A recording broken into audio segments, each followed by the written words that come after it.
সবাই ভয় পাচ্ছিল না জানি কি হয়ে যায়। আল্লাহর খালিলকে যখন আগুনের কুণ্ডলিতে নিক্ষেপ করা হয়, আল্লাহর হাবিব ইব্রাহিম আগুনের কুণ্ডলীর মধ্যে বসে বসে মানুষগুলোর দিকে তাকিয়ে হাসতে শুরু করে দেয়।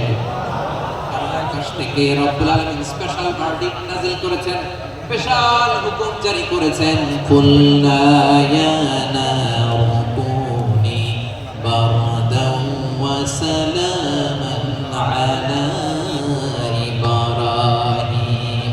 ও আগুন, খবরদার, সৃষ্টি শুরু থেকে তোকে একটা ধর্ম আমি বাতলে দিয়েছিলাম, তোর ধর্ম আগুনের ধর্ম হলো যা পাবে জ্বালিয়ে সারখার করবে। আল্লাহ বলল, আগুন, তোর ধর্ম দিয়েছিলাম তুই সব জ্বালিয়ে পুড়িয়ে সারখার করে দিবি, কিন্তু ক্ষণিকের জন্য আমি তোর জ্বালিয়ে দেওয়ার ক্ষমতাটাকে কেড়ে নিলাম। জ্বালিয়ে ভস্ম করে দেওয়ার ক্ষমতা আমি কেড়ে নিলাম। কুনি বারদান, ঠান্ডা হয়ে যায়, কিন্তু এত বেশি ঠান্ডা হবি না আবার আমার ইব্রাহিমের জন্য সর্দি লেগে না যায়। সুবহানাল্লাহ, এত আস্তে বললে হবে?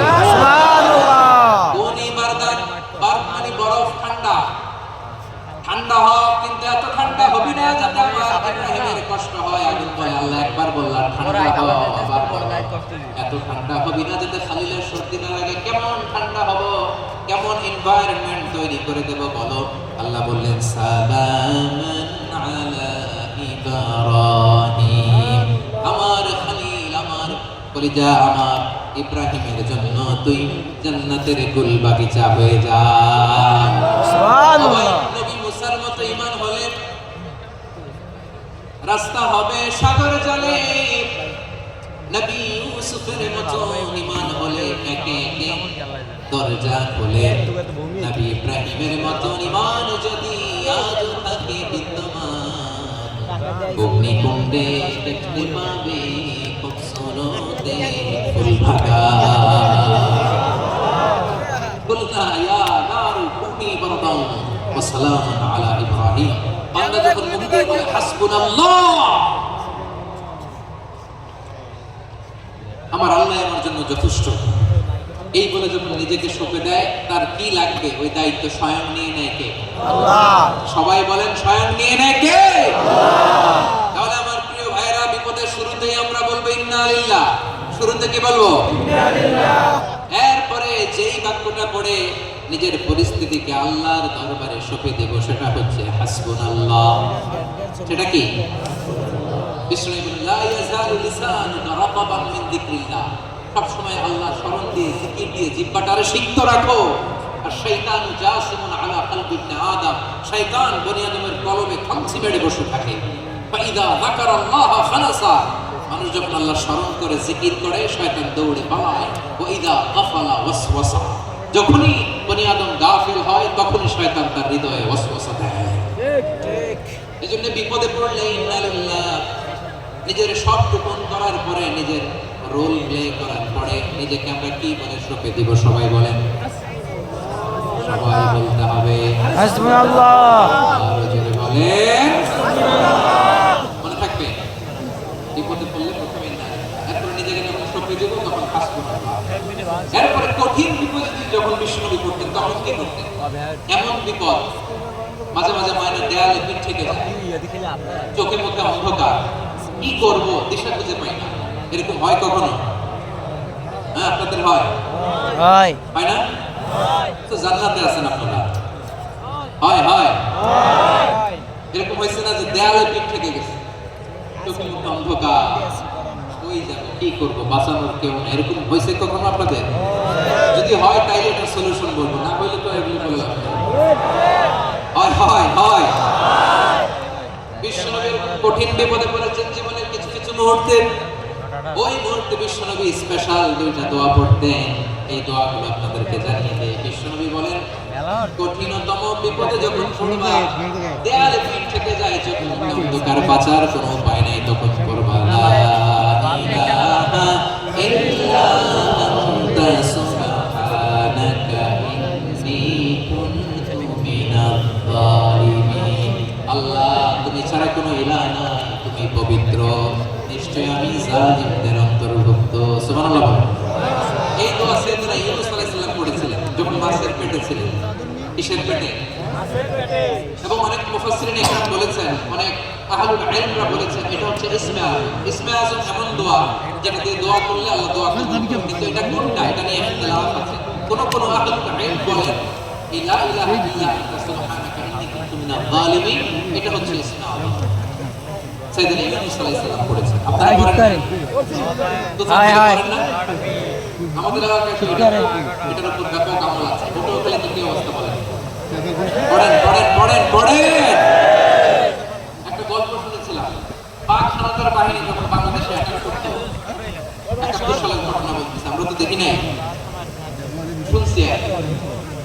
৭১ যদি দেখতাম আমাদের দিনে রাজাকার হয়ে যেতাম। আল্লাহ আমাদেরকে বাঁচাই দিয়েছে, আল্লাহর মেহেরবানি, ঠিক কিনা বলেন? মনমত হইলে মনমত না হইলে রাজাকার। কত কিছু দেখলাম এই শাহবাগের বুকে। আল্লাহ ৭১ সালে দেখি নাই, আমরা শুনেছি।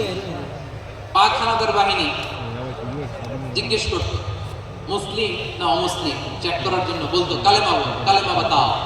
তো যারা কালেমা পড়তে পারতো পাকিস্তানি বাহিনী নাকি ওদেরকে ছেড়ে দিত, শুনেছি। তো একজনকে এক বাঙালিরে পেয়ে তার মাথার মধ্যে বন্দুকের নল ধরে বলতেছে কালেমা বল সালে, কালেমা বাতা, কালেমা বল। তো ভয়ের চোটে এই দোয়া পড়া শুরু করছে। ও পড়তেছে লা ইলাহা ইল্লা আনতা সুবহানাকা ইন্নী কুনতু মিনাজ জালিমিন। পাকিস্তানি বলে साले ये तो मुसीबत का कलमा है, बांग्लादेशी तो हम तो भी मुसीबत में हैं। পাকিস্তানি বলে বেটা কোন দোয়া বললে এটা তো মুসিবতের কালেমা, কা আমিও তো মুসিবতে আছি। আমার মাথার মধ্যে বন্দুক ধরে তুমি আমারে কালেমা জিজ্ঞেস করো, এখন কোনটা কালেমা আর কোনটা কি দোয়া, আমার হুঁশ আছে নাকি? প্রিয় ভাইরা, আসলে এটা দোয়াউল মুসিবা, বিপদে পড়লে এই দোয়া পড়তে হয়। লা ইলাহা ইল্লা আনতা সুবহানাকা ইন্নী কুনতু মিনাজ জালিমিন, এটা পড়বেন আপনারা।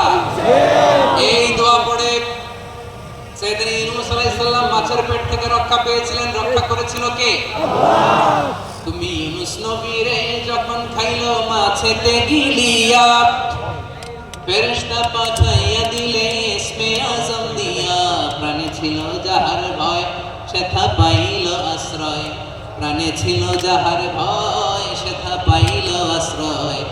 মাছের পেট হতে সে যে পেল পরিত্রাণ। আল্লাহু আল্লাহু তুমি জানলে জালালু, শেষ করা তো যায় না গে তোমার গুণগান। আল্লাহু আল্লাহু সুবহানাল্লাহ পড়ে, লা ইলাহা ইল্লা আনতা সুবহানাকা ইন্নী কুনতু মিনাজ জালিমিন। বিষ্ণু বললে দেয়ালে পিঠ থেকে গেলে, চোখে অন্ধকার, বাঁচার কোনো উপায় নাই, তখন এই দোয়াটা পড়তে হবে। এই দোয়া পড়ে আল্লাহর কাছে ফরিয়াদ করলে বিপদ মুক্ত করবেন কে? কেন এই দোয়াটা আল্লাহর কাছে বড্ড প্রিয় জানেন ভাইরা? কারণ এই দোয়ার মধ্যে 3টা জিনিস আছে। আমি যেরকম আঙ্গুল উঁচু করেছি এরকম করেন তো। 3টা, কয়টা? 3টা। 1 নম্বরে হচ্ছে তাওহীদ, 2 নম্বরে তাসবিহ, 3 নম্বরে তাকরীর। আবারও বলছি, 1 নম্বরে তাওহীদ, 2 নম্বরে তাসবিহ, 3 নম্বরে তাকরীর। এই দোয়াটা আল্লাহর কাছে এত পছন্দনীয় কারণ এই দোয়ার প্রথম অংশে আছে তাওহীদ, আল্লাহর একত্ববাদের ঘোষণা। লা ইলাহা ইল্লা আনতা, ইলাহ নাই, উপাস্য নাই, এই কথা বললে খুশি হয়ে যায়। এই দোয়ার দ্বিতীয় অংশে আছে তাসবিহ, মানে আল্লাহর প্রশংসা, প্রশংসা সূচক বাণী। সুবহানাক সুবহানাক সুবহানাক, ও আল্লাহ আমি আপনার পবিত্রতা ঘোষণা করছি। সুবহানাক, এই কথা শুনলে আল্লাহ খুশি হয়ে যায়। সুবহানাল্লাহ পড়েন। এই দোয়ার তৃতীয় অংশে আছে তাকরীর। তাকরীর মানে পাপের স্বীকৃতি। তাকরীর মানে কি? তাকরীর মানে পাপের স্বীকৃতি। এই দোয়ার তৃতীয় অংশে আছে ইন্নী কুনতু মিনাজ জালিমিন, ও আল্লাহ জালিমদের অন্তর্ভুক্ত। আল্লাহ আল্লাহ আমি জালেম, আল্লাহ আমি ভুল করেছি, অন্যায় করেছি, আল্লাহ আমি জালিমদের অন্তর্ভুক্ত। এই পাপের স্বীকৃতি, অ্যাকনলেজমেন্ট আল্লাহ বড্ড পছন্দ করে। যখন আল্লাহর কাছে আপনি ছোট হবেন, ছোট হতে হতে যত ছোট হবেন ওই দৃশ্যটা দেখতে আল্লাহ বড্ড পছন্দ করে। সুবহানাল্লাহ বলেন। সুবহানাল্লাহ। 3 নম্বর অংশ ইন্নী কুনতু মিনাজ জালিমিন, আল্লাহ আমি জালিমদের অন্তর্ভুক্ত। সাইয়েদনা আদম আলাইহিস সালাম ভুল করে যখন নিষিদ্ধ গাছের ফুল খেয়ে ফেললেন, ফল খেয়ে ফেললেন, ক্ষমা পেতে চাইলে তুমি আর হাওয়া মিলে স্বীকৃতি দাও, স্বীকৃতি আর দাও। রব্বানা যালামনা আনফুসানা ওয়া ইন লাম তাগফির লানা ওয়া তারহামনা লানাকুনান্না মিনাল খাসিরিন। ও আল্লাহ, আমি আদম আর হাওয়া যালামনা আনফুসানা, আমরা আমাদের নফসের উপর বড় জুলুম করেছি। আল্লাহ, ওয়া ইল্লাম তাগফির লানা ওয়া তারহামনা, আপনি যদি ক্ষমা না করেন, আপনি যদি দয়া পরবশ না হন, আপনি যদি রহম না করেন, আমরা তো ক্ষতিগ্রস্তদের মধ্যে শামিল হয়ে যাব। এই দোয়া করার সাথে সাথে সাইয়েদনা আদম আর হাওয়া আলাইহিস সালামকে ক্ষমা করে দিলেন কে? আল্লাহ। তাহলে এই দোয়ার 3 নম্বর অংশ তাকরীর, এটা আল্লাহ বলতে পছন্দ করে। আমার কলিজার টুকরা ভাইরা, গুনাহ করে স্বীকার যেতে হবে, এটা আল্লাহ ভালোবাসেন। সাইয়েদনা আবু বকর রাদিয়াল্লাহু তাআলা বিষ্ণু ইসলামকে বলেন, ইয়া রাসূলুল্লাহ আল্লিমনি দুআআন আদউ বিহি ফি সালাতি, নবী হে, আপনি আমার এমন একটা স্পেশাল দোয়া শিখায় দেন যে দোয়াটা আমি নামাজে পড়ব। নবী বললেন, তাহলে তুমি পড়ো, আল্লাহুম্মা ইন্নী যালামতু নাফসি যুলমান কাসীরান ওয়া লা ইয়াগফিরুয যুনুবা ইল্লা আনতা ফাগফিরলি মাগফিরাতাম মিন ইনদিকা ওয়ারহামনি ইন্নাকা আনতাল গফুরুর রহিম। সুবহানাল্লাহ। সালাম ফিরানোর আগে পড়েন, কথা কয় না, পড়েন পড়েন। আবু বকর নামাজে যদি দোয়া করতে মনে চায়, এই দোয়াটা পড়বা, আল্লাহুম্মা ইন্নী যালামতু নাফসি, আল্লাহ জুলুম করেছি আমাদের কাম সাব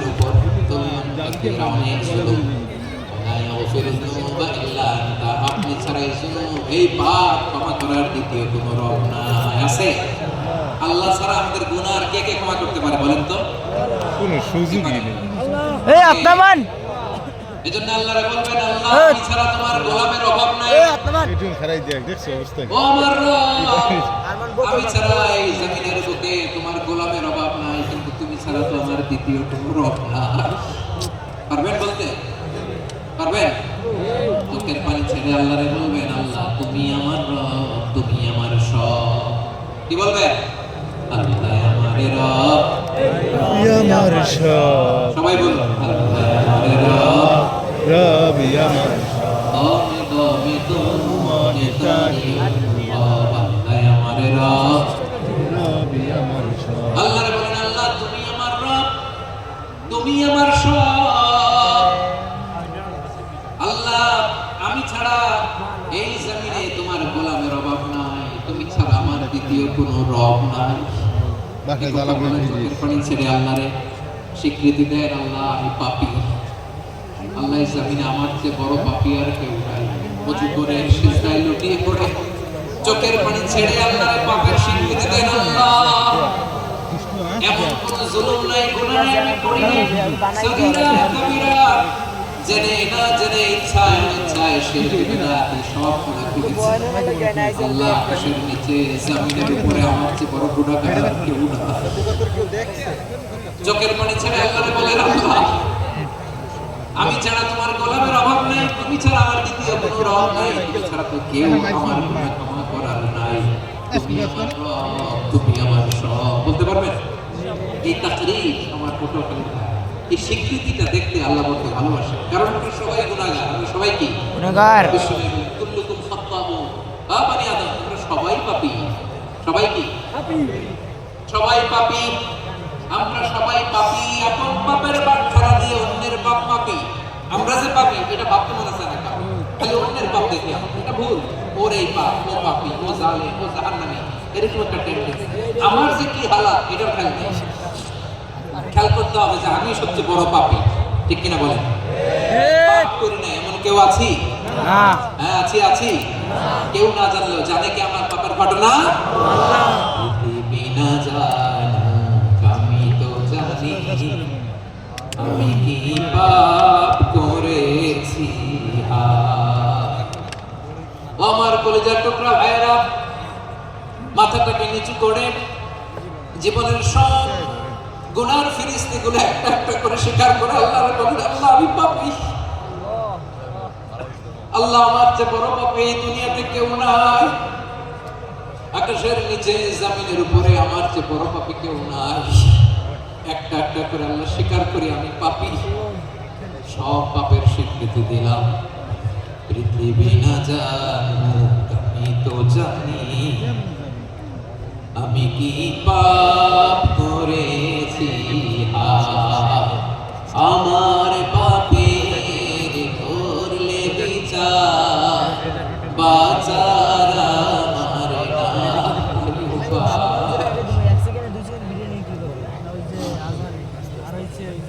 দয়াময় তুমি মাফ করো আমায়,